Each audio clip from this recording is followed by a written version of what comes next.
আর একদিন পরে শোনা যাবে না ইফতারের সময় হয়ে এসেছে। শোনা যাবে না ভোররাত্রে সেহরি খাওয়ার সময় হয়ে এসেছে। শোনা যাবে না তারাবির নামাজ সময় হয়ে এসেছে। এটাই বাস্তবতা। দিন যায়, সময় যায়, স্মৃতিগুলো রেখে যায়। গত ঈদে, গত রমজানে এমন পাড়া প্রতিবেশী আত্মীয় স্বজন জীবিত ছিল, যারা তোমার সাথে আমার সাথে ইফতার করেছিল। এই বছর হয়তো তারা নাই, তারা বেঁচে নাই।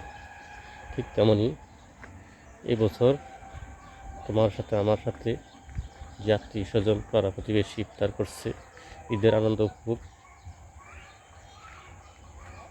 করবে, তারা হয়তো আগামী বছর নাও থাকতে পারে। এটাই বিধাতার অমোঘ বিধান, নিয়তির নিষ্ঠুর পরিহার। এটাই হলো সময়ের পরিক্রমা। গত এক মাস সিয়াম সাধনার মাস ছিল, আত্মত্যাগের মাস ছিল, গুনাহ-মাফের মাস ছিল। কিন্তু এই রমজান মাসটা কীভাবে চলে গেল আসলে টেরো পাওয়া গেল না।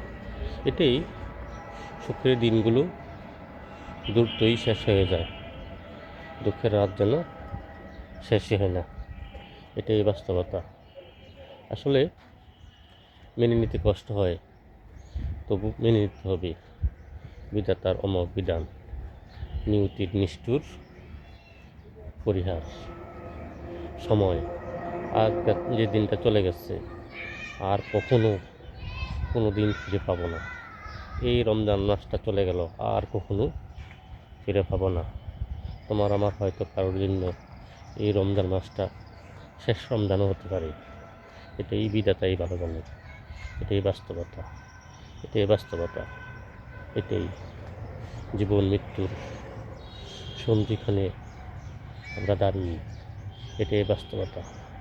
জীবন হলো মৃত্যু থেকে দাঁড়ানো কিছু সময় মাত্র, কিছু সময় মাত্র।